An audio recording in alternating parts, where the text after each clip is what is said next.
Hello out there in Radio Land. This is Hank Hill, Assistant Manager, Strickland Propane. Come on down to Strickland where you can get a great deal on the new Char King 320 propane grill.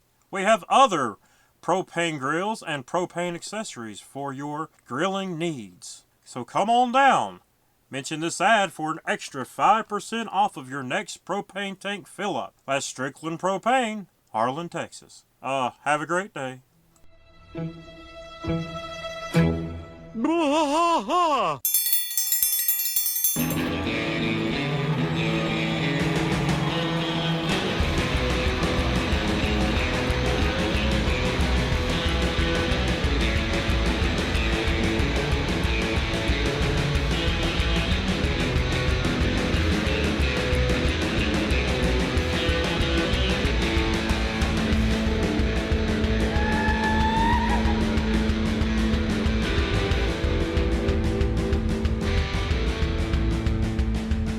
Bwaaa trash fight all through the night, deep in the heart of Texas.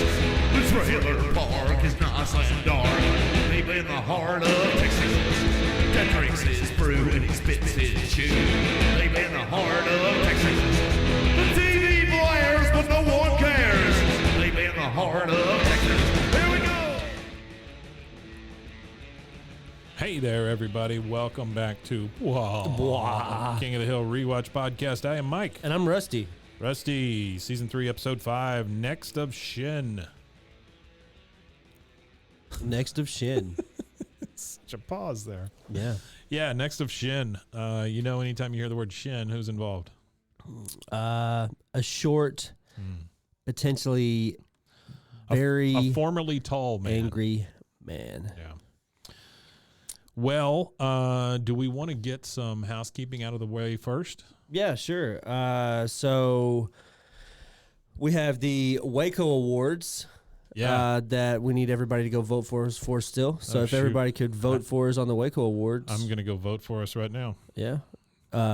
You could go to www.wacooawards.com/voting/podcast-of-the-year. Or you can just go to wacooawards.com and scroll down to Podcast of the Year. Or you could do that and go vote for Bwaaa for Podcast of the Year. Yeah, get us the win. I've been posting about it pretty heavily on social media, and you guys have been shooting your votes out, so I appreciate that.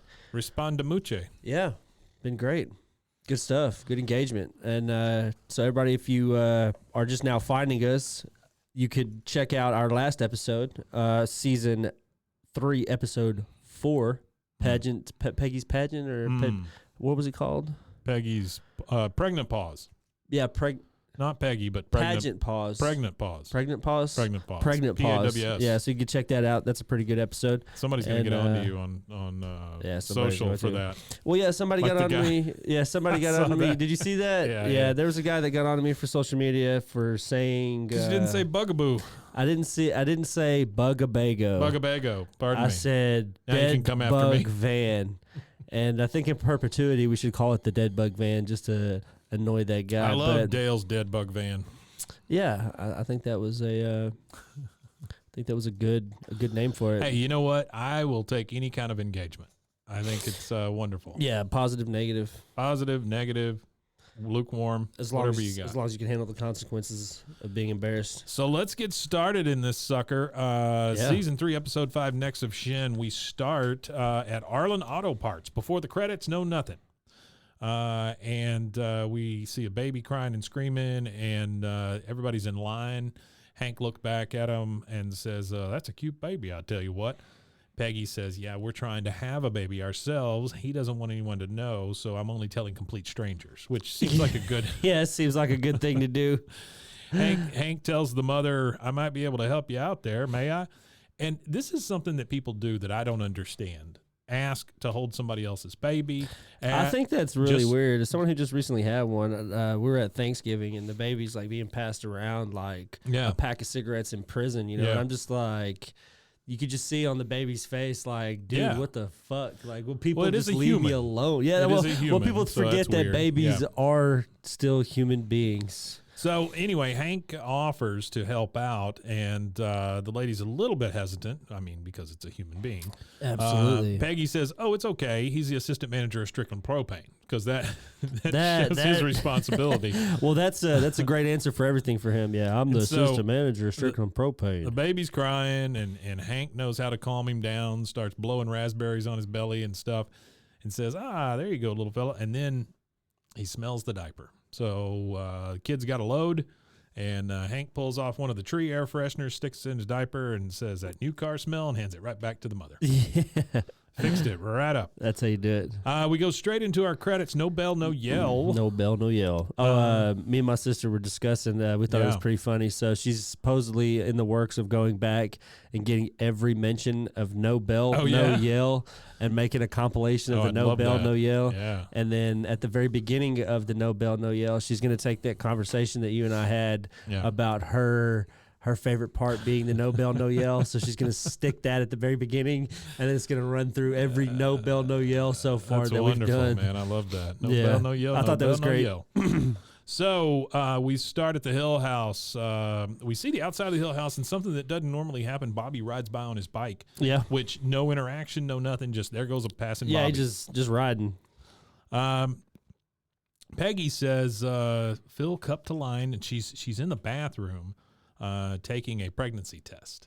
Yeah. A personal pregnancy test. It's which only is Peggy odd, in there. Which is odd because they are, like, how old are they? I'm thinking 40s. Oh yeah, they got to be. What 40-year-old man and woman are? Well, we're about to find out. So, Peggy looks at it. She sighs. I don't know anybody that old. No. Ever in my life that's attempted. Like, you might have a 40-year-old man with a 25-year-old girl trying to have a kid or something like that, but you never see a 40-year-old woman attempting to try to have a kid at 40-something years old. You'll be like Jennifer Aniston trying to have a baby now. Weekly World News, maybe. You see that every once in a while. Yeah, pregnant with Bat Boy. I was a big fan of Bad Boy. So Peggy looks at it longingly and says, "Oops, negative." She's looking at that strip with the test. And then she says, "That's 12 in a row, Hank." She puts the test strip in the Family Memories album, which I thought was that's a little odd, but hey, whatever. Hank says, "Oh, he's just going to poke and prod." And she says, "I think it's time to go see a fertility specialist." He says, "I think the guy's just going to poke and prod my naked nether regions." And he said, "No, thank you." Next thing we see is over at the Gribble house, and Nancy and Peggy are talking about Peggy trying to get pregnant. Yeah. This is in Nancy's kitchen. Peggy's like, "Even if I do get Hank to see the doctor, he refuses to take his pants off." Which, I don't know how you're supposed to get anything done. I don't know. I have to take my pants off in the waiting room when I go to the doctor at my age. Well, I leave my pants at home when I go to the doctor. Sure. I just wear those paper ones. They gave me that one time. Pants. So they're that drinking. Would be hell. Imagine paper pants in a rainstorm. Yeah. You'd end up with paper mache pants. That's true. Yeah, that was potentially. That was good. Yeah. So they're both sitting at the kitchen table drinking coffee, and she tells her that even if he does go see the doctor, he won't take his pants off. She goes, "You don't take your pants off at the doctor anymore, Shug, or your clothes off at the doctor anymore. Anything they need to see, they do it with a new machine called an MRI. Yeah. A new machine called an MRI. New machine. I'm thinking MRIs have been around forever. No, not really. I didn't really do research on MRIs, and actually, I'm going to be completely honest with our audience and with you. Yeah. I watched the wrong episode this week. Did you really? I really did. I watched when he said, in a couple of weeks we've got 9 Angry Men. I watched 9 Angry Men thinking it was the episode that we had to watch for today. No. And I watched it 40 times this week. Watched 9 Angry Men. You're going to be ready to go. Yeah, so so an MRI, I know what it is, sure. But you have to drink like the magnetic. Not on the MRI. No, that'd be whatever liquid? The thing is on the inside. MRI just sticks you in the tube, and it goes boom, boom. Yeah, boom, with magnets. Do you have to drink a liquid to go inside of it? Oh, okay. No. I've had like 14 MRIs in the last year. And so Peggy says, "Are you sure they can use it to look at Hank? They use it for everything. Heck, it's the same technology we use down at the station to predict the weather." That's not true at all. That is not correct. Peggy says, I thought you used the Doppler radar. She goes, oh, Shug, it's the same thing. No, it's not, Nancy. That is not the same thing at all. No, it's not the same Those thing. are not the Definitely same not the thing. same thing at all. Doppler versus MRI. We are back at the Hill House, and Hank, Well, you know, there's a funny story about Doppler in the city Yeah. that we live in. So in 1953, there was a big tornado. Everybody knows it's from Waco. okay, Tore through Waco. There was Bryan College Station. I was out of town. You was out of town that day, yeah. In your dad's nutsack somewhere working. But Bryan College Station actually had the only Doppler in the area at that Yeah. time, and they had seen the storm, but there was no early warning systems. Sure. There was no way for them to communicate. Waffle and, House. there's no Waffle House. Right. Was there a Waffle House in No, 1953? there's never been a Waffle Did they House even here. have the horns that go off anymore at that time? I don't know. I don't know if they did or not here. I mean, Oh no, I'm they didn't have assuming- that. They didn't have those early warning I'm systems in assuming some 1953. places had horns, you know, No, but nobody not, had. Not certainly then. not Not here. in 1953. Nobody had Really? anything like that. Those warning systems weren't put in place Didn't you until. have to warn somebody if communists came to town? That's the only thing. Yeah, if you look for the color red, anything with the color red So was there was bad. no auditory warning. Yeah, there was no auditory. There was visual. just a. So There was just a. Hey, there's a tornado over there. Y'all run. Hey, there's a Yeah. communist That over was all there. you got. Run. Yeah. feel that wind to your right? Go in the opposite direction. That's Yeah, right. well, there's another bad thing about that storm too. Is it was a lot of rain. Cow And goes it over your was head. Rain You gotta wrapped. go the other way. And fun fact, since me and you both have a connection to San Angelo, Yeah. that same storm started in San Angelo, and there was a famous tornado in 1953 on the same day that hit San Angelo. So that Oh, same really? storm hit San Angelo and Waco on the Oh same wow. day. Yeah. Yeah. This is very interesting to our fans in Michigan. Yeah, the great state of Michigan. Oh, yeah, for your Michiganites, Texas is one of the only states, probably not one of the only states, but it has no natural lakes, and y'all have one of the largest natural lakes. So Wait, there Texas you go. has no natural lakes? We have 0 natural lakes. We have springs and rivers and Really?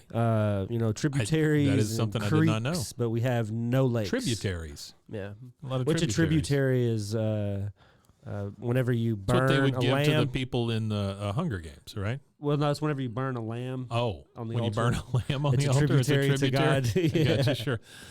So we're back at the Hill House, and Hank is washing Ladybird in the bathtub.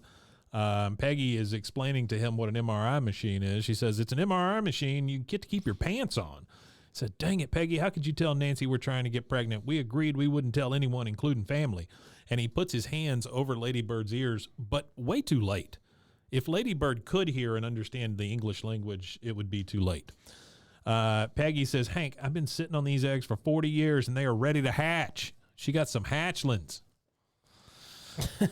So we are at the Fertility Associates, and these are the fertility doctors that he didn't want to go see. But Yeah, no, he doesn't want to do. do anything that has. See, that's the funny. I like that they followed this episode up, or follow up the dog episode the with last this one, yeah. because he spends all that trouble. This has definitely got some continuity to it. Yeah, I like the continuity because it's funny because they do it ass backwards. With Instead of them- it being Peggy that he spends all the time on in the first episode, Yeah. it's the dog, and then he doesn't. In this episode, he doesn't pay. Well, there's Peggy any continuity mind with two it. ways here. It's with them and it's with Dale. Dale has continuity in this one as well. Yeah. His weird little Dale stuff. So they're at the Fertility Associates, and that association is Dr. James Benton, Dr. Lawrence Rogers, and Dr.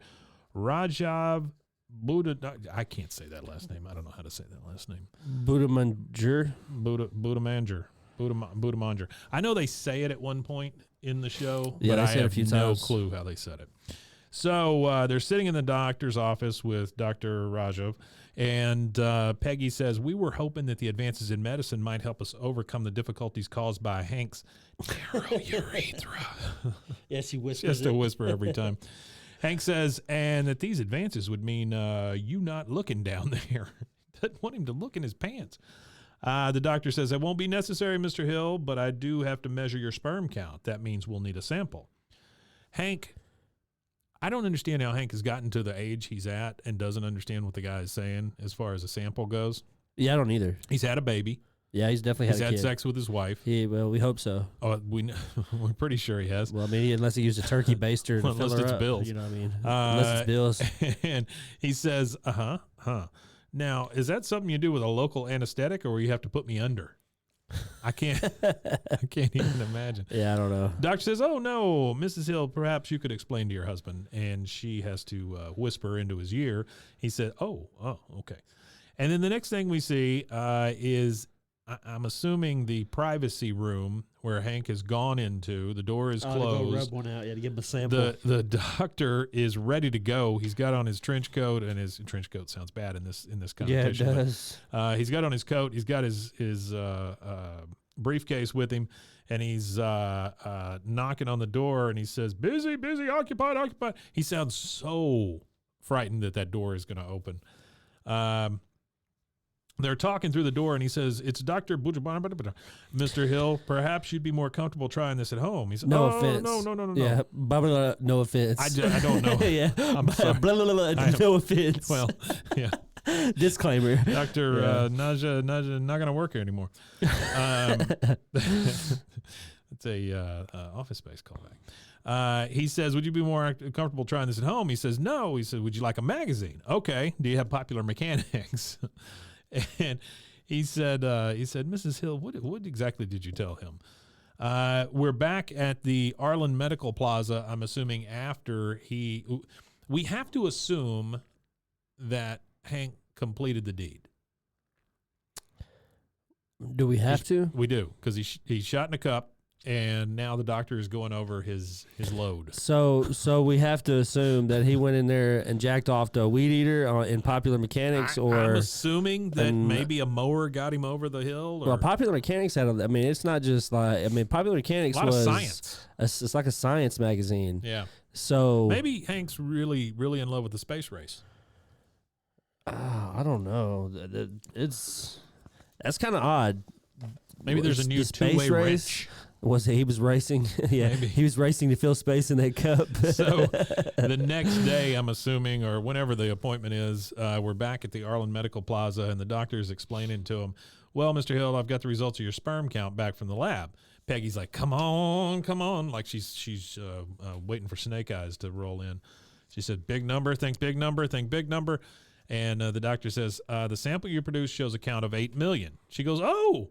And Hank's like, "Ha ha, well, you hear that, Peggy? 8 million. Must have taken them a long time to count it." Well, that's the thing is when you hear millions, you're thinking, Yeah, sure. "Oh, this is a great, large, big quantity of number," and then you find out, go Doctor ahead. says, of course, the average man has a count of 100 million. Yeah, average man has a count of a lot more than. That's not even a tenth No, of the average man's load. not even a tenth. I don't know if it was from lack of trying or narrow urethra issues or... It could be his diet of. You have to have a Could be the red meat well-balanced diet, diet. yeah. Yeah, you have to have Yeah. a well-balanced be. diet. So the lack of fruit and stuff in his diet probably doesn't help. I think it's the lack of fruit. I think if Yeah, he'd it eat a could mango be. every once in a while, he'd be fine. Maybe. I mean, Peggy- fruit is not bad for you. No, I mean, no, red no, meat's fruit's not good for you. necessarily like Yeah. terrible either. It's just not Yeah. good, and you can't eat it every meal. Sure, that's what you say. So Peggy... Peggy Cardiologists, I think, say the same thing. Peggy kind of comforting Hank. She goes, "Now, Hank, honey, just because you scored 8 million on your sperm test does not mean your sperm test Yeah, that killed me. Does not- 8 million on your sperm test. does yeah. not mean you did not give 110 million%. I give you an A for effort." God dang. The doctor says, "Mr. Hill, research shows that heat lowers fertility. One way to increase the number of healthy sperm is to lower the temperature." Hank's like, "In the house?" He goes, "In your pants." So He has to wear some culottes. the next thing we see, we got all the guys in the alley. Yep. And here comes Hank in shorts. Pulls up in shorts. Yeah, that's different for Hank. Pulls Hank's up not in shorts. a leggy man. But I also want to say that Hank has his shirt tucked into his shorts, so that's good. He's all ready for a...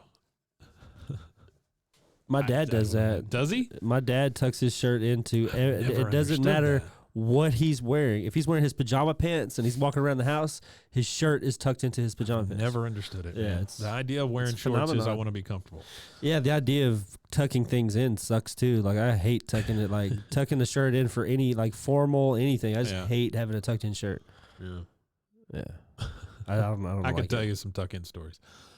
So I mean, I could tell you some stories of being yelled at in churches. Like I remember there was a elderly guy, he's a World War II vet, Air Force guy, and I would go in and I'd wear a button up or something, and I'd have a baseball cap on, and it was always smack your baseball cap off your head. Not even talk to you. It's just that generation where they feel like they could like. Oh, you're in church, man. Take it off. Well, not only Come that, on. they just feel like they could hit anybody's kids that's Salute not theirs. the flag. Like, well, it's just they come from a generation where you could slap strangers' kids. That's true. So they're like, slap the hat off your head, and they're like, tuck your shirt in, and I'm like, And what a better world. dude, who it in the was. hell are you? Yeah, what a better world it was. Yeah, and I'm like, dude, who the hell are you to tell me what to do? So You're not my dad. all 4 of them are out there, and This is my hat. That's what Joseph Kick him in the said. nuts. You're I not don't my know dad. you. This is my hat. So they're all out there. Yep. Yep. And again, Hank in shorts with his shirt tucked in. Bill says, "Oh, all right, Hank. Maybe nobody else is going to say anything. If we were supposed to wear shorts today, I would have appreciated the courtesy of a phone call." Yeah, and- Bill likes shorts. Yeah, and then you hear Hank. He says, "All right, I didn't mean to upset you. I just found out that my jeans are in the wash. Now, who's ready?" And he sits down in the damn cooler.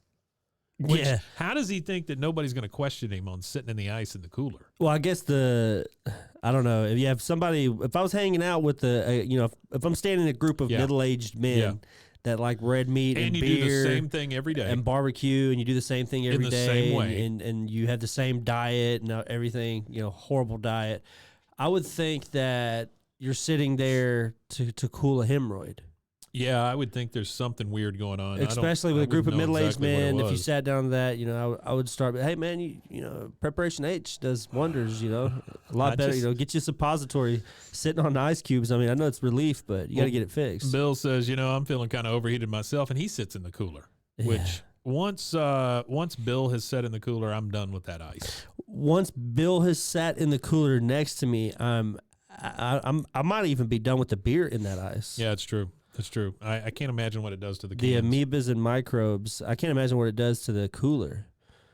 Pond scum. So Bill's sitting in the cooler. He asks Hank to scoot over, and then Dale says, "Just so you know, I'm willing to drink beer. You said I'm just not willing to reach for it," which is a great joke. That's a good one. it's a Yeah, that's a really good one. And it's a good one from Dale too. You don't really get too many intelligent jokes like that. Yeah. So we're now at Strickland Propane, and Hank has his shorts on at work, which is he's at work. super friggin' weird, and he's got a fan blowing right on his crotch just to keep his swimmers cool, And here comes Buck.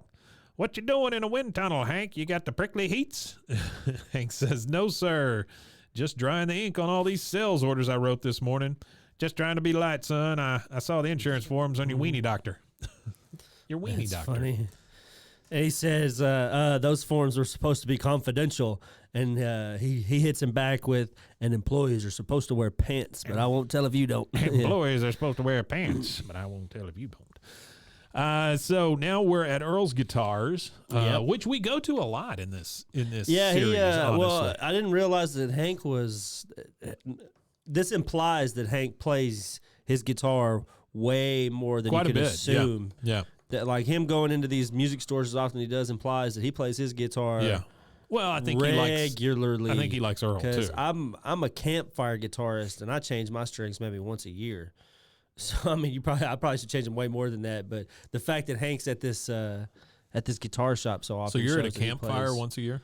I'm not at a campfire once a year, but I play guitar with like 3 chords, reminiscent of somebody who's sitting next to a campfire. Gotcha. Yeah, that's the term. That's the journeyman term for like Guitar journeyman? I started guitar journeyman. I started playing in high school and never progressed past like 3 chords. Gotcha. So every now and again I'll just pick it up and play 3 chords and set it down. So we're at Earl's, and Hank says, "Thanks for the tune-up, Earl. So how you fix for propane?" He goes, "Oh, I'm good. Say, Why would you need propane in it? He's always guitar trying to sell shop, propane. yeah. I don't know." He says, "Say, I wanted to ask you, Hank. Let's see. How should I put this? You ever heard the song Peaches?" Okay. Do you know the song Peaches, Mason? Do you know the song Peaches? I don't even know who sings it. Presidents of the United States of America is the band. Oh, okay. Yeah, you're It's a right. great Actually, song. that's Artie did tell me that. Yeah, Great that is song. in my notes from Yep. Artie. And so he says, well, let's see, I might be able to fake my way through it. And he thinks he's asking him if he can play it. He starts to strum, and he says, going to the country, going to eat a lot of peaches. Yeah. He said, no, that's not the reason I asked. I was thinking of a way to get your count up. Oh, God, says Hank. Oh, my God. Was Bug Strickland in here?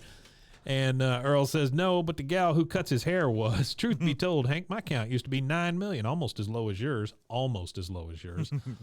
But the thing that worked for me was peaches. Soak yourself in peaches 3 times a day. He says, well. I thought that was going to say a week, but no, he said 3 times a day. 3 times a day. I can't imagine how many peaches you go through if you're soaking your ass in peaches 3 times a day. Also, what good would soaking your body? I don't think it does anything for you. If anything, I assume eating them would do something. Or Well, I would drinking think eat the peaches, maybe take the pit and put it in your underwear or something. Maybe I walk don't around know. with peach pits in your really underwear. Odd. Yeah. Really, really odd. Be very impressive though to people if you had all those lumps. So now we're outside the master bathroom, and Hank is just pacing back and forth because you're assuming that Peggy is taking another pregnancy test. She comes out, and he goes, well, what did the test say? She says, well, we won't know for another 20 seconds, but no matter what result, I don't blame you. It's a rough way to say it. That is a rough way to say it. She says, sperm counts are dropping all over the world, and I don't blame you for that either. What the hell would he have to do with any of that?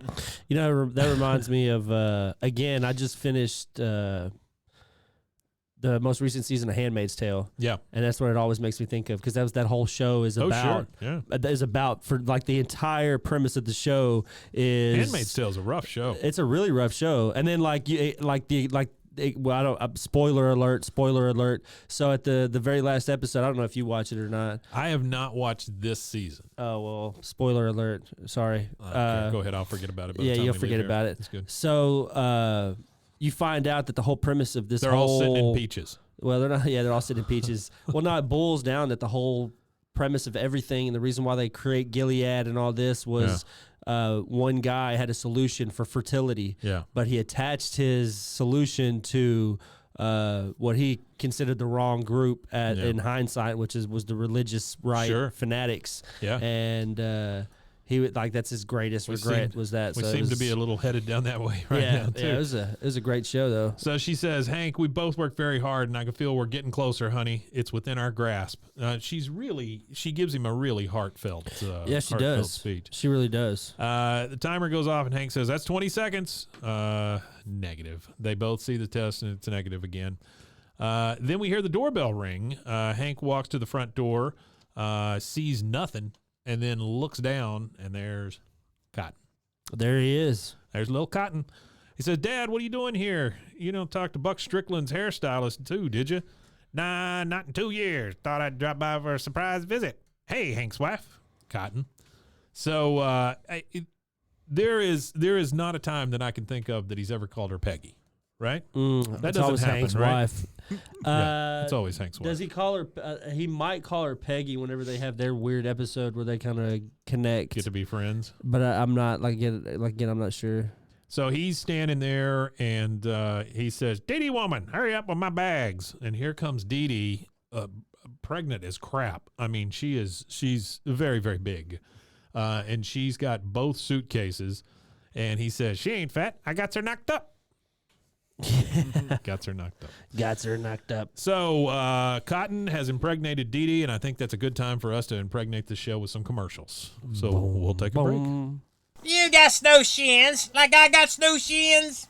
Get yourself some Shin jelly. It's good when you got snow shins. Shin jelly, available at Megalomart and other fine retail stores.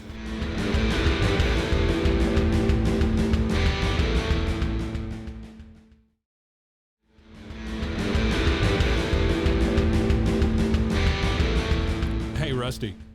Yeah, what's up? Smells terrible in here. Yeah, it does. I mean, someone cut something in How here. do we fix that? Well, you could go to St. Angeli's and buy a candle. It's st-angeles.com/candles. St. Angeles. We're burning Republique in here today. Republique. Which means republic. Okay. I believe in Got French. that from context Well, it is. clues, It is but sure. Yeah. a manly scent. You know, it's a very cedar. I smell some cedary, coconut. Shea and coconut. Yeah, it's Ah. like cedar and musky smell. Musky. Yeah, you know, it's a. I would think cotton, beautiful scent. cotton smells a lot like musk.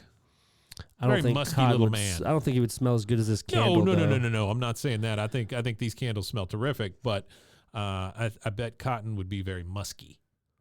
Musty. Got Musty. it. Sure, and that's not a scent offered by Probably Saint smell. Angela. Yeah, it probably smells like stale piss. So if you have someone in your life that emanates the smell of stale piss, Sure. Republique is a Republique. definite smell that'll kill any stink in a room. It is a Sure. beautiful, beautiful scent too, though. I really, really enjoy this one. This is one of my favorite scents It is so very good. far that I've gotten to experience. The Yeah. Tropez was good. The florals were great with the Tropez, Yeah. the beach floral, the sand, the Yeah. salt, the sea. But Sure. you know, this right here is, you know, it's like walking through like a fall neighborhood, like a family neighborhood. You're just strolling through some, you know, hip part of town somewhere, you know. Sure. Everybody's eating an almond joy. Almond That's joy. what it smells like. No, it smells great. It I does like smell it. great. I like it. I love So- cedar. I like wood scents, like wood-based scents. Tell them one more time where they can get these wonderful, wonderful smelling good candles. You can go to saint-angeles.com/candles and don't forget to use the code KOTH20 for a discount on all candles. Remember, it's the fire that makes them melt. Bwaaa. All right, we are back, and we are at the Hill House at the kitchen dinner table. Fully impregnated kitchen table. Fully impregnated kitchen table, fully impregnated Deedee, unfully impregnated Peggy. And we see that Cotton is talking about sex, which is always rough. He says, I was using 4 layers of protection, and my men still got through. Yeah, you know, I somehow I don't believe that 4 he layers. used any kind of protection. Well, that's what they say. They say it's only good to use the one that you intended to use, because if you use more than one, the friction causes the one underneath the one to break. So you end up with like 2 or 3 broken condoms instead of. You don't have a layer of 4. You lose all layers.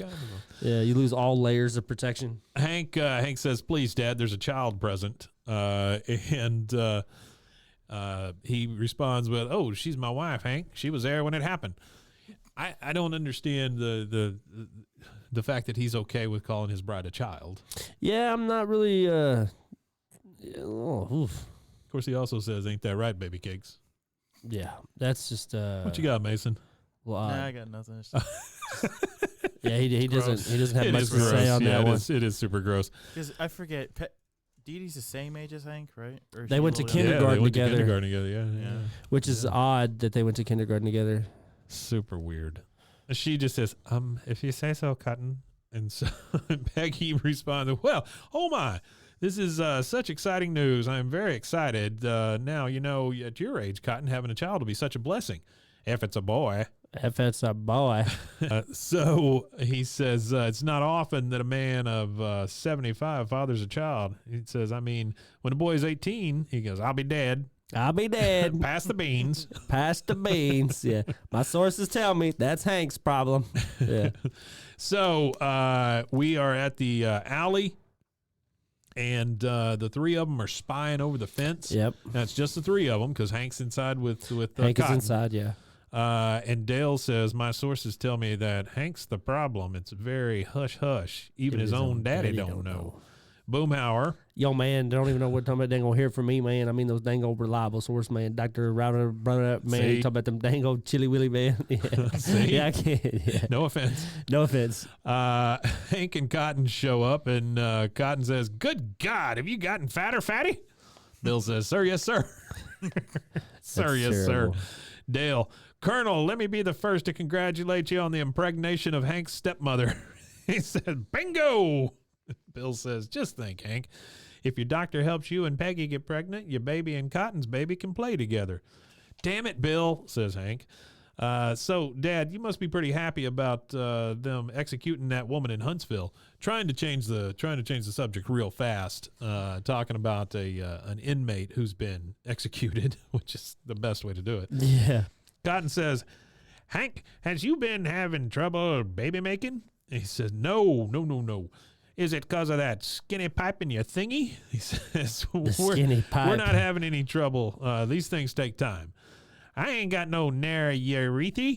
He gets that from his mother. Uredi. Yeah, nary He uredi. says, hi, mine's so damn wide I could pass the child myself if I had to. That's so disgusting. Dale This is thinks the- that is the funniest thing he's ever heard. That is funny as hell. That is pretty damn funny. But he, I'm thinking in a live read of this, the actor that does sure. Johnny Hardwick, I feel like he probably laughed his ass off at that. That's a Absolutely. great line. It's disgusting, but in a room of writers, that is gold. So now we get kind of a montage of things happening. Yeah. Hank looks at all the tests in the book, you know, where Peggy put all the failed It's where the tests theme in song there. would fit in really good. Dun, dun, dun, dun, dun, dun, dun, Yeah. dun, dun, dun, dun, all the fast movements. He gets his ice out of the crotch. You know, he's got his ice in a Ziploc bag up against his crotch. And then You know, on a side note here, sorry. Yeah, no, so you're good. the theme song reminds me of like, because you could plug the King of the Hill. Like I see it on Twitter all the time, where you see this video where the movement's real fast in the video, and then somebody underneath it will be like, "Haha, somebody should put the King of the Hill theme song to this video." And you see that a lot on those fast videos. Oh, yeah. But me being English, it reminds Benny me Hill. of Benny Hill. There it is. And being able to fit the Benny Hill theme song. Yeah, and being able to put that on anything too. So I don't know, it just came to my head. I made a video a few years ago of a guy trying to eat 12 biscuits. 12 And biscuits, okay. It was a 12 biscuit challenge, Okay, 12 biscuit challenge. which is not a thing. We just made it up. well, we could do it. So yeah. we had this guy, and we gave him 12 biscuits, big biscuits, right, yeah, to eat. And like cookies, biscuits, no, or biscuit dude, like biscuits, biscuits. like buttermilk. like over at that place that makes Oh the biscuits here. wow, Yeah. yeah. So we gave him 12 of those and said you had to eat them as fast as he could. Oh no, And so the video that I made, though, yeah. I sped it up like 3 times, and then I just added the Benny Hill music to Oh, it it the was whole just him time he's eating. stuffing them, just moving really fast. Yeah. That's Quick pretty good. aside, I don't know why I'm doing this. I believe the That's all of us, woman man. that Hank is referring to that was executed in Huntsville. This is purely based on the Oh. timeline in a quick Google search. Uh-huh. Since this Google came it. out in November 3rd of 1998, it takes a couple months for these things to get made. So he's likely talking about Carla Faye Tucker, Oh, who was I remember that executed name. on February 3rd, 1998. So it's in the timeline. She was executed Oh, in okay. Huntsville. She was known as the she killed a dude with a pickaxe. Oh wow, the And pickaxe. she had a whole. She was on murderer. death row for like 14 years. she's a hell of a digger, though. I don't know. She could dig a hole. Hi-ho! Purely based on Yeah. Wikipedia, Dig a she had hole so a fast. crazy life. She aspired to be. Yeah, if she killed a guy with a pickaxe, yes, she had a crazy life. I think she Right? aspired to did. be a 7 dwarf, and Yeah, she was wanted just- to be number 8. she was practicing. Oh, no, she and- killed a woman with a pickaxe. a woman Ooh. with a pickaxe. Yikes. Unrequited love. All right, so That's a good one for Bloody Happy Hour. Yeah, that's true. They should check They that could do out. that. Yeah, that would be a great one. So again, we get Hank looking at all the failed tests. He gets his ice out of the crotch, and then we see him opening Megalo peaches and pouring them in the bathtub like he's gonna. freaking He's set putting them. his peaches in peaches. He's gonna put his peaches in the peaches. And his dad one time had a famous peach quote. When Deedee bent over to pick Oh, that's something right. up, he said, Lord Clean Almighty, clean peaches. peaches. Yeah. Clean peaches and heavy syrup. Yeah, clean peaches and heavy syrup. There you go. So we are at the baby store, Bibs and Cribs, and Hank is over there playing with the mobile. How do you say that? Mobile? Mobile? Mobile. What do you say it with a baby? Mobile. I mean, I understand mobile, Mobile. right? I understand mobile. Yeah. What is it when it hangs over a baby's crib? Well, Is it just a mobile? if it's Mobile, it's in Alabama, and if it's mobile, it is embedded with cellular technology. You're able to call your Jesus. child and FaceTime with it from the Sure. mobile. From the clown's mobile. face that spins around. Yeah, and then mobile is the ones that they sell to married cousins in Alabama. Okay. All right. Is that where mobile is? Mobile, Sure. Alabama? Mobile. Mobile. Mobile. Montgomery. Alabama. Yeah. No, that's a different city. Greenbow. Sure. Yeah, Greenbow, Alabama. So Hank is over there playing with a mobile. Is that a fictional town? King of the Hill? Not King of the Hill. Forrest Gump. Oh, I don't know. I have no Greenbow. You idea. never I been to- doubt it. you ever I'm been sure to it's a real Greenbow? place. No, I've never been to Greenbow, Alabama. Nah, I'm pretty No. sure. I bet you it's fictional. Really I'm want to guessing thank our it's fans fictional. in Greenbow, Alabama. So our fictional fans. It again- was like my buddy's dad, who was a truck driver, and I was used to mess with him, asking him, "Hey man, you been to Arlen when you after driving? Ever been past Dirndl?" I will Google. It does not exist. It doesn't exist yet. Okay, I didn't think so. So again, we're at Bibs and Cribs. Hank is seen playing with a mobile, and Cotton is over there looking at onesies. And Deedee says, "Peggy, this is very nice of you, but I just feel awkward letting my stepdaughter buy me a crib." Peggy says, "Oh, no. We want to. It's our gift to you because we're so happy for you." It doesn't feel like she's super happy for her, but that is Peggy. Yeah, that is Peggy. Hank says, "Yeah, I think you've mentioned that, Peggy." And then here comes the lady from Bibs and Cribs and says, "Oh, Mrs. Hill, nice to see you again. Still just looking?" They're over there looking at car seats. Peggy says, yes, actually, we're here today to buy a crib." The lady's like, "Oh, my Lord, congratulations. I knew you could do it, Mr. Oh, and you're already showing." That's rough. Yeah, that is rough. Right? You're already That showing. is really rough. And so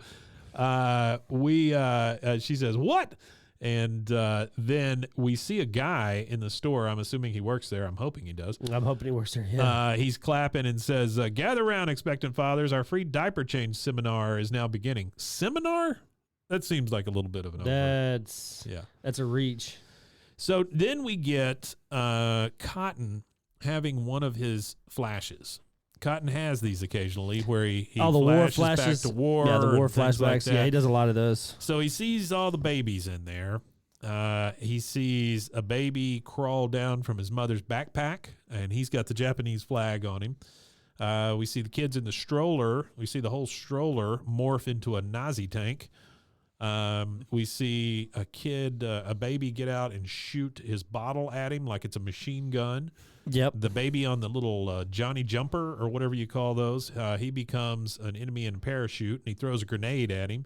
Cotton starts screaming, and he says, "Oh, Deedee, woman, I need a drink." And so he just takes off. Yeah, Like well, that's what we he's find out of there. about him, though, is that kind of it kind of shows that anytime he is in a stressful or anything that triggers, I guess, him in a way that he doesn't like, things that cause him to have to deal with emotion or whatever, he kind of is aversive to it, and that's what it shows right here. Well, he has a so flashback it's kind and he has a drink. of it kind of at this time though in '98. You had a lot of guys that were coming back from the first Gulf War and from Bosnia and from Kosovo and stuff like that. And PTSD was still at this time not a recognized, it wasn't, heavily recognized at this point. And the fact that the show kind of touches on PTSD and stuff with like war veterans is, I don't know, I think it's kind of neat that they did that. So the next scene is one of my favorites. The awareness anyway, I mean. Cotton and Bobby at the bar. Yep. Which I just wrote down, at the bar with Bobby, like 3 exclamation marks. Yeah, it wouldn't be the first time. I'm not real sure why he just takes Bobby into a bar. Cotton's sitting there drinking his Alamo beer out of bottles, and Bobby has his root beer bottles. Yeah. And Cotton is explaining, "I didn't plan for this. You think I planned for this?" And Bobby's just like, pfft. He says, "Well, you know how it is. I dim the lights, put on the Andrews Sisters on the phonograph. You likes the Andrews Sisters, Bobby? He likes them. I loves them." He knows who the hell the Andrews Sisters are. He says, "Next thing you know, your grandmama's got a biscuit in her oven. I'm too old to be having babies." Bobby says, "We both are, mister." Yeah. Bobby's such a great wingman. Oh, and actually, at the time of this episode, Artie gave me this real fun fact. He had to dig for this one. So, at the time of this episode, Patty Andrews was the only Andrews sister that was still alive at 80 years old. Wow. She's still around? I would doubt it at this point. Also, I don't know. Not in good shape. Yeah, I love how when here. he says, "I'm too old to be having kids," he just manually smacks the waitress. Yeah. for no reason. Yeah. He just reaches over and smacks the waitress on the ass for some reason. Yeah, which that is is weird. nuts. Yeah. So he says, "I'm too old to be having babies." Bobby says, "We both are, mister." He says, "Your daddy's the right age to be having babies. Poor Hank and Hank's wife. They want another baby real bad." This is news to Bobby. He says, "They do?" He says, "Yeah, they flew a doctor in from Calcutta." Not true. Not They didn't true. fly anybody in from Calcutta. They didn't fly anybody in from Calcutta. he That's said- another one of those. He says, "Maybe Yikes. they'll find a way to get you a baby brother." Bobby is just taking all this in for the first time. He's like, a baby brother. Mom and Dad are going to have another kid. I guess they want to get it right this time. Yeah. It's really sad, honestly. That is sad. It's Well, super that sad, just shows, that's the weird thing about like having a kid after a kid's already as old as Bobby is. That's like the distance between that. Oh, sure. That's the kind of dynamic that my two kids are going to be Bobby's in. 32. Yeah, Bobby's 32.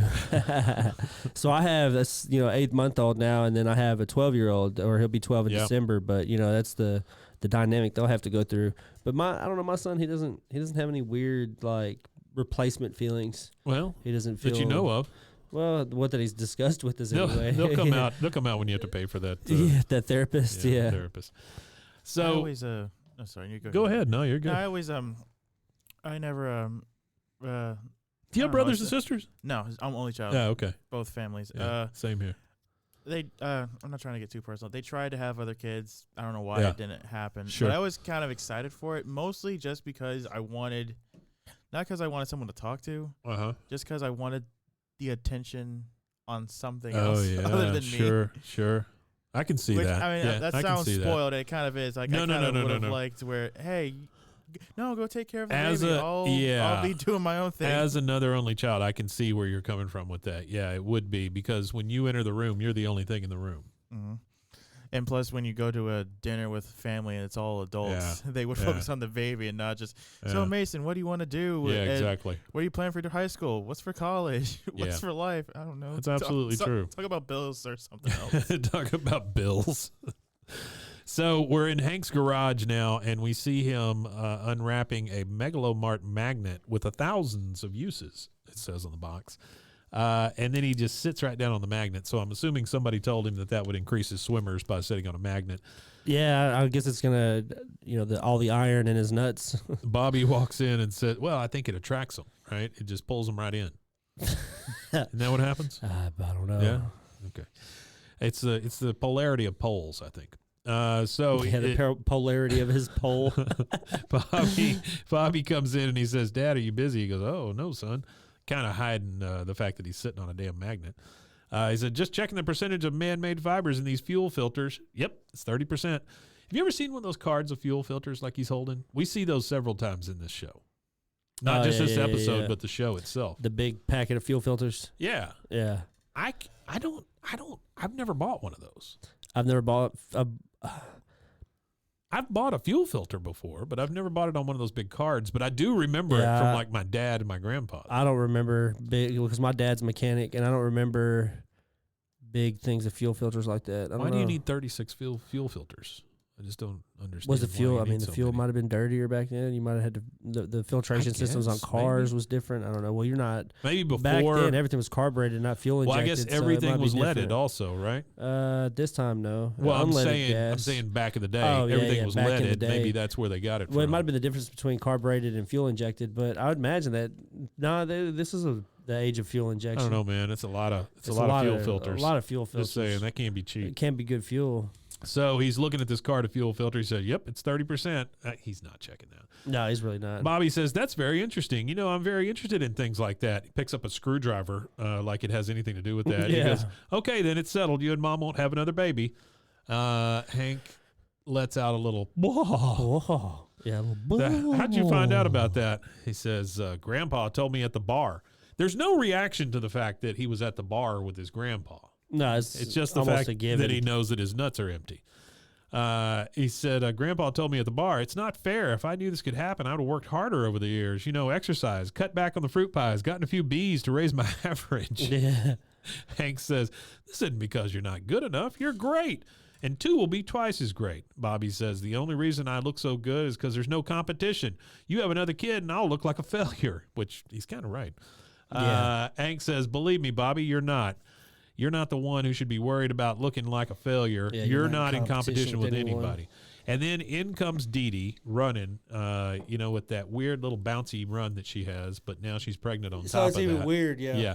Hank, Cotton's missing. He's run away. Hank says, what, are you sure? Oh, yes. He had me load his bags into the Cadillac car. Okay. So he's not missing if you helped him load his friggin' bags. No. Okay. Sure. No, not at all. Sure. He says, Hank says, Peggy, my dad got out. We got to go find him. Like he's a damn dog. Yeah. Which is fantastic. I love it. They are driving around looking for Cotton, Hank, Peggy, and Bobby. There's no Deedee in sight, which is fine. We find out she's at home with Luann. Bobby says, "Oh, Dad, Miss Arlen hostess swimsuit competition. Maybe Grandpa's in there." This is at the Arlen Community Center. It kills me that Bobby knows that if there's a swimsuit competition, his grandfather might be there oogling the ladies. Yeah, that is. I mean, it's just common knowledge at this point. Troubling right? for the young man, I'm sure. Hank says, good thinking there, son. Bobby, check the parking lot for your grandpa's Cadillac. Okay. He gets out, and Bobby's running around looking at all the stupid cars in the parking lot, which I think is hilarious. And Hank says, he's talking to Peggy. He goes, look at him, Peggy. Look at him run. Well, he doesn't really run, but okay. He says, makes you realize what a blessing he is.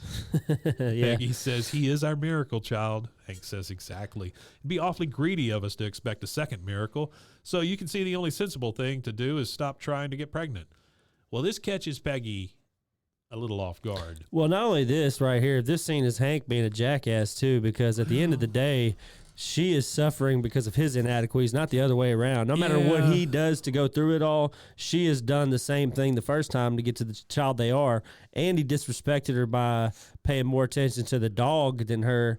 This last episode, paid attention to the dog's fertility more than he ever paid attention to hers. I guess if you take the two episodes together, yes. Yeah, because they did all that work, and it ended up being his fault, not hers. Yeah. Because they didn't know, like, if you go, canonically speaking, if you look at everything in its order, she was trying everything before they even knew that it was his fault.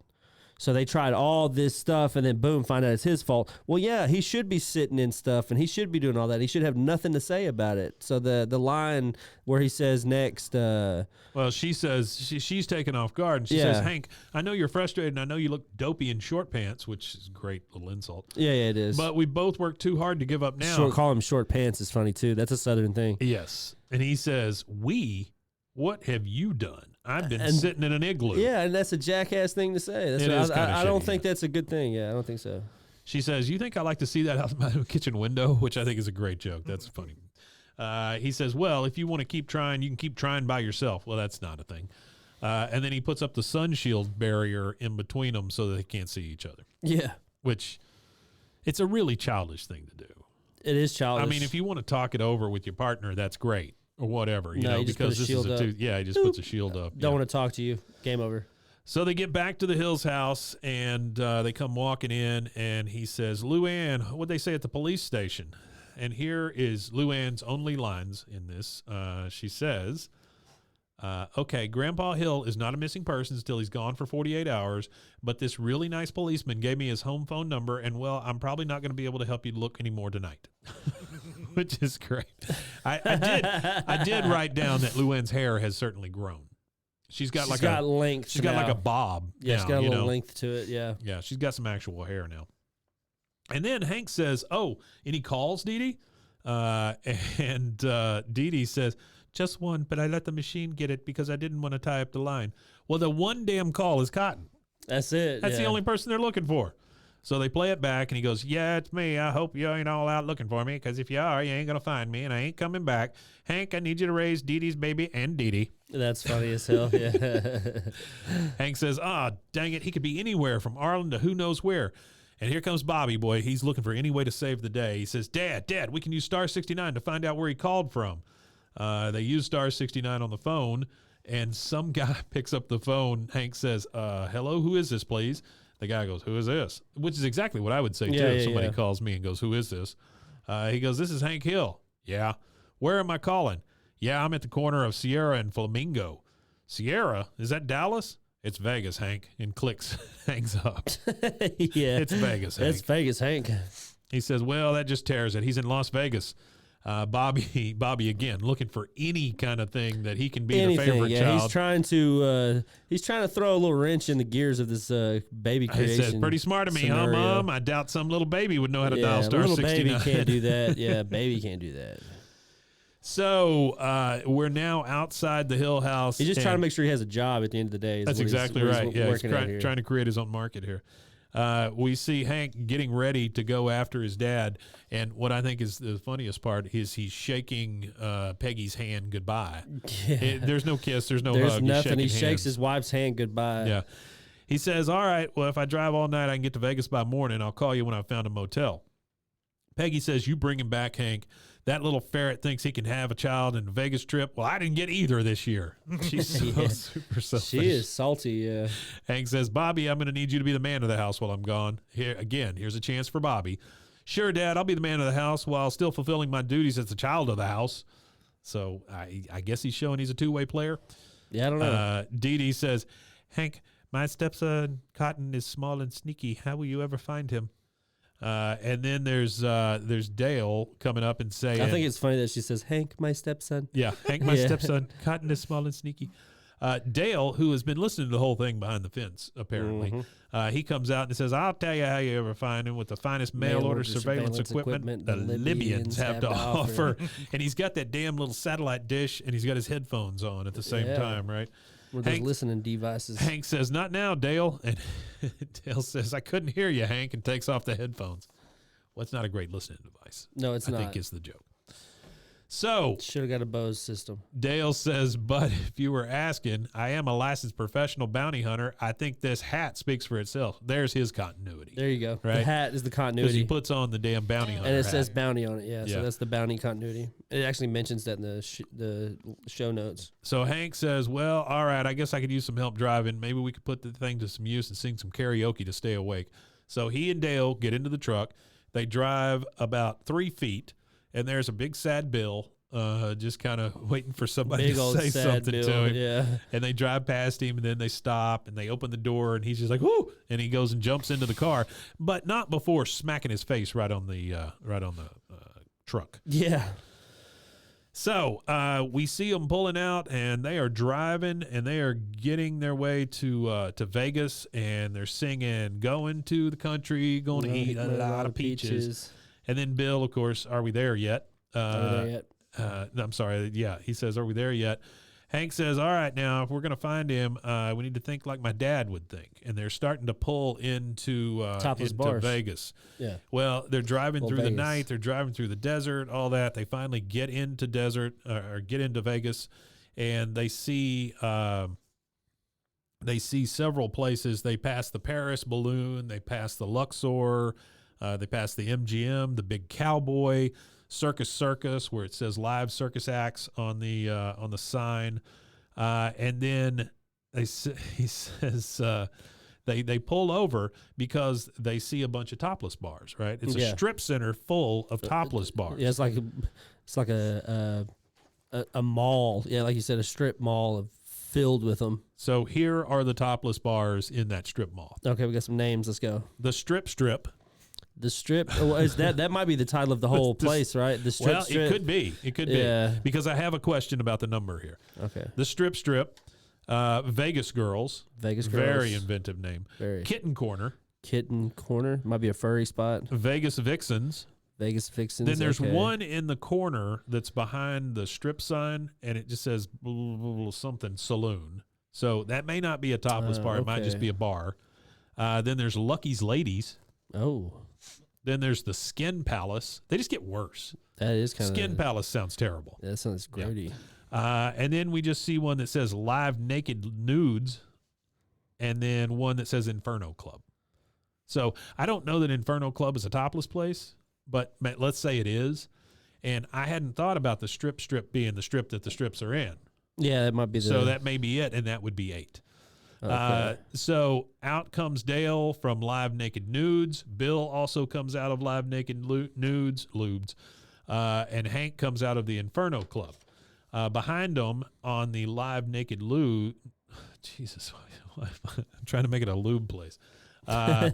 Live Naked Nudes, there are 2 posters. One says Babs, which I guess is a Babs. feature, Okay. and then Jill. So Babs and Jill are their Babs features and there. Jill, Yeah. stage 2. Next on the main stage, Babs and Jill. Remember, fellas, they're working hard for you. Dale says 8 topless bars and no cotton. Of course, you got to be a lot more help if you open your eyes, Hank. So Hank's coming out of the Inferno Club. He's been looking at these nude places, but he's had his eyes closed the entire time. Yeah. Bill comes out of the live naked lubes noobs, and he says, Hank, I think I'm in love. It was the finest deep dish pizza I ever tasted. Yeah.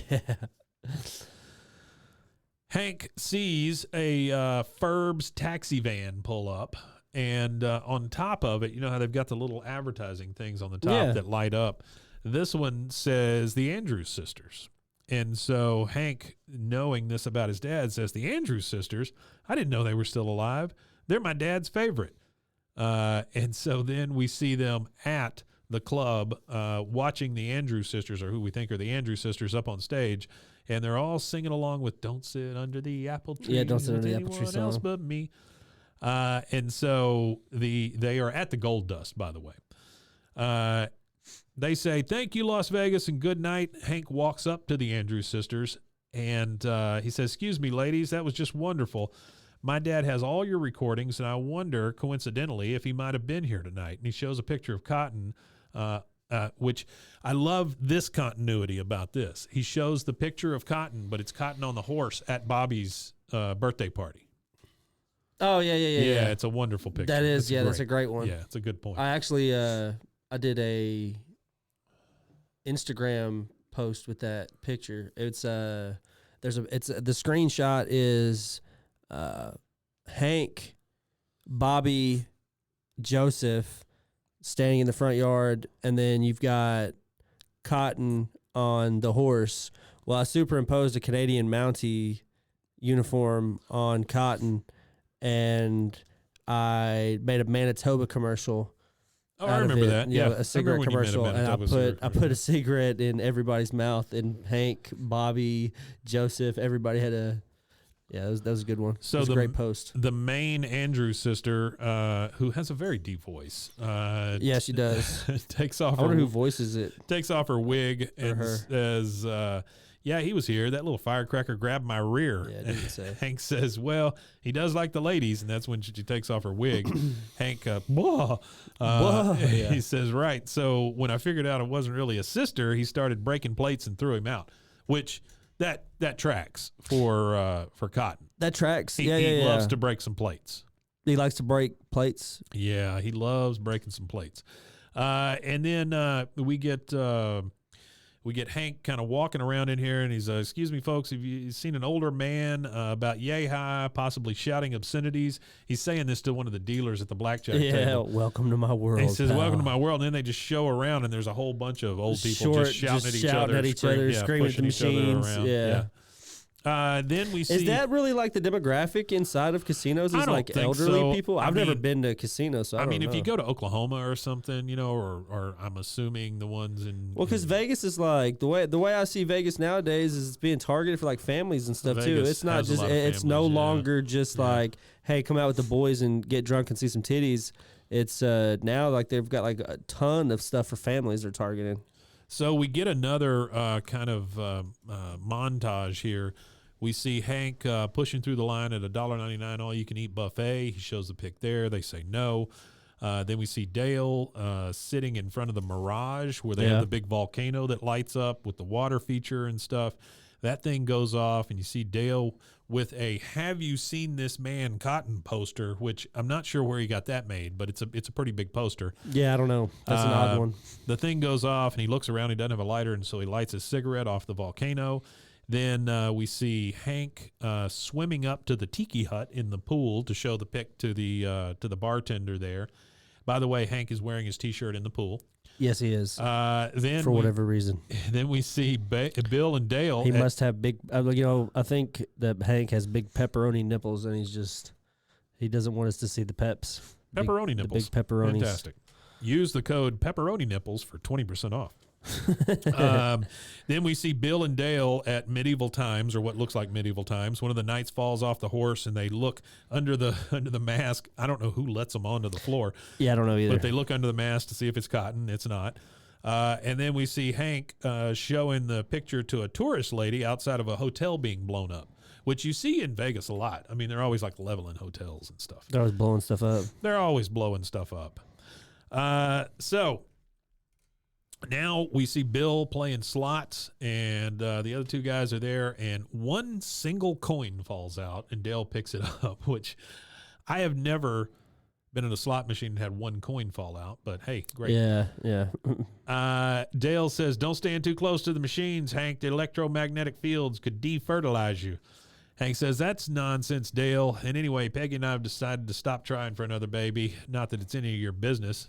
Here comes Bill. Oh, geez, Hank, you shouldn't give up. I mean, if your dad can have a baby. Hank kind of interrupts him and says, this has got nothing to do with my dad. You know what? I'm tired. I want to be alone. Why don't you guys go check the poker tables? And he just walks off.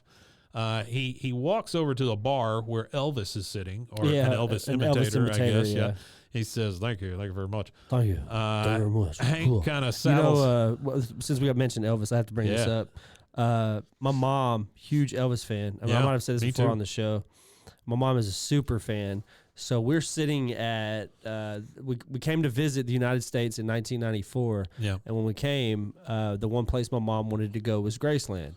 So we went to Graceland, and I remember Elvis was such a big part of my, early childhood that I thought we were literally related to him. Like, I really thought the dude was my uncle. So when we were walking through this Elvis museum at Graceland and through all the house and looking at all his cars, my mom said that I'd stopped. And I'm only like 3 or 4. And there's this huge dude standing next to one of Elvis's cars. And I just pull on his shirt. And I'm like, hey, bud, that's my Uncle Elvis's car. That's fantastic. So, yeah, no, growing up, I seriously thought we related to him. And then my son also thought we related to him as well. He still calls him Uncle. It's not Elvis, it's Uncle Elvis. My son refers to him as an artist as Uncle Elvis. Uncle Elvis. I wish I had an Uncle Elvis. So I have another side deal. Yeah. I have all of my mom's albums. She gave me all her albums recently because she doesn't play them or have anything to do with them. And I have first print, pressings of Elvis stuff. They're crazy stuff. We'll Yeah, have to take those out and break them in the street. Yeah.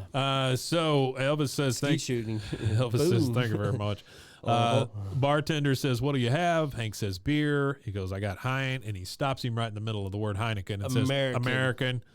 I've been to the Heineken Brewery in Amsterdam too. Have you? Yeah, that's really cool. So they have the beer on tap that comes off the line, like from some cold storage area, and you sit in a sommelier space, and they do a sommelier test with it, and they teach you how to sniff the beer and smell it. And I just wanted to drink it. Hank's sitting at the bar, sees a guy carrying a booster seat. Yeah. And he says, so do you allow children in the casino? And the guy says, no way, no one under 21. He goes, huh. Yeah. So he knows. He knows where he's at. It's Dad. Got to get a booster seat for Pops. We now see the craps table, and the guys are lifting cotton into the little booster seat at the head of the table. He goes, hello, Dad. Don't you unstrap me. I ain't going back. You can't make me. Hank says, I didn't come here to bring you back. I just came to let you know that I'll look in on Deedee and the baby and the new husband. Pretty smart of Hank, honestly. Oh, yeah. Make him jealous. Because play him against himself. Cotton says, what? Who is it? He goes, I forgot his name. Jerry, something like that. I think he's a dancer at Chippendales. He goes, give me my address. I'll gut him. Hank says, Dad, I just made him up, but you see how worked up you got? You still love Deedee. Now come on home. Says, I was going back anyway. I got to find me Mr. Terry Jerry and gut him up good. So did you get what's-her-name knocked up yet? Just fantastic. That is funny. By the way, Cotton is drinking Alamo in Vegas. I didn't know that Alamo went that wide. Yeah. But sure. It's a national beverage. Yeah, okay. Remember the Alamo. Remember the Alamo. Nationally. Drink them up. Hank says, no, we decided not to have another child. The whole idea has upset Bobby too much. But he kind of blames it on Bobby, you know? I don't know why he blamed it on Bobby. It's not Bobby's damn fault. No. At all. Cotton says, I always knew you was a quitter. He says, well, you're the one who always flips up the board when you're losing to me at checkers. I never lost to you, and we haven't played checkers in years. Oh, I get it. I got Deedee pregnant, and you can't with Hank's wife, so you're flipping up the board. Yeah, that's right. I'm giving up. You win. You happy? He says, oh, Hank, you ain't in competition with me. Hell, if it's a contest on who's better daddy, you win. Here we get a heartfelt moment from Cotton. We do, which is weird. Finally. Yeah. Well, that's the thing is like the PTSD trigger and all that stuff. It shows that he is an emotional being, but he's just so he does have screwed emotions. up from war. He really from life. Also from being a dick. Yeah. He says you ain't in competition with me. Hell, if it's a contest, who's better daddy, you win. I mean, you made Bobby, and all I made was you. So that's a bird. Compliment and killed him right after underscore. that. Yeah. That was a compliment, and then a razor sharp cut him at the shins. Hank says, "Thanks, he ain't got Dad, no legs. But what if I keep trying and it doesn't happen?" He goes, "Well, then you had the fun of trying, boy. I got to have a talk with you."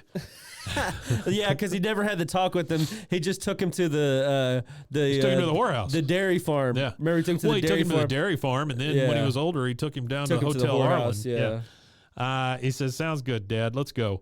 Well, hold on, Hank. Nobody knows you found me yet. What do you say you and me have some fun tonight in Vegas? He says, "Oh, sure, okay."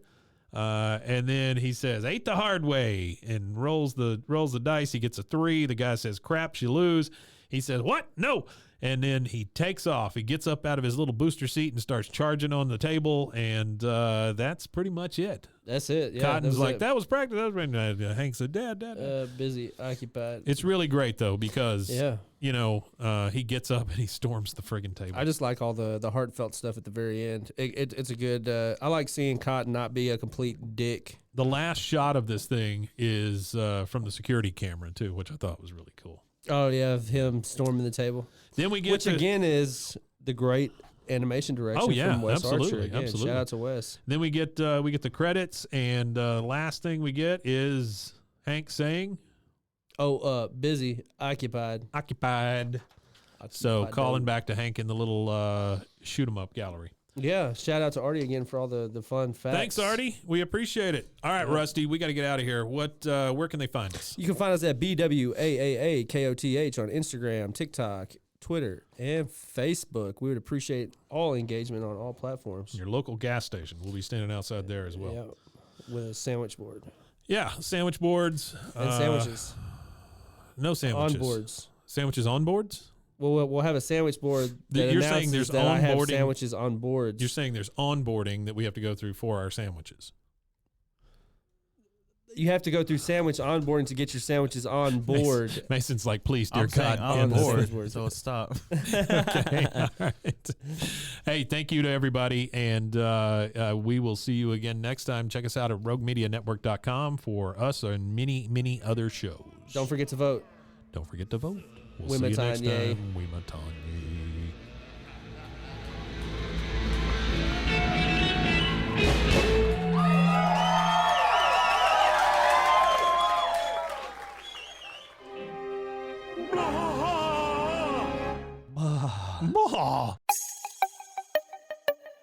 This has been a Rogue Media podcast.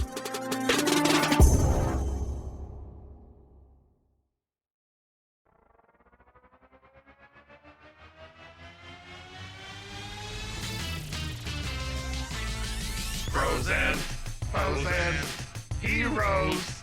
Gonna tell you about frozen heroes. Gonna tell you about. Hey, I'm Zach. And I'm Mike. And we have a fantastic new podcast to tell you about.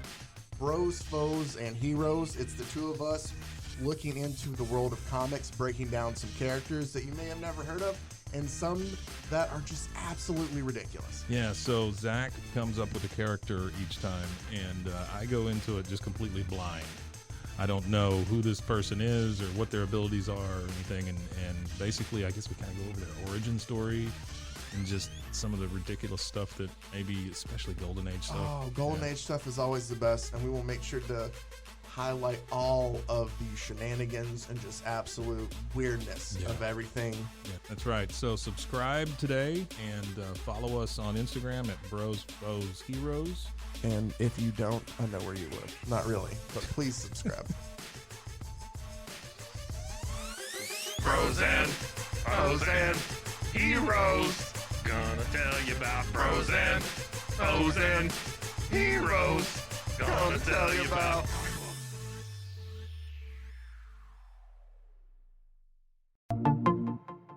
Welcome to One Star Rewind, a new podcast about those dreaded one-star reviews that every business owner hates to receive, but yet every customer loves to read. During this podcast, we will peel back that one-star review to better understand how it happened, when it happened, and what the business owner is doing after receiving that one-star review.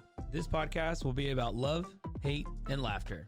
On One Star Rewind, we will meet with real business owners who will tell their stories and how they do rely on reviews for their business. Follow us on Facebook, Instagram, or download us at roguemedianetwork.com. Please subscribe, but only rate and review for not a one-star review. Join us each time for a new review and a new story.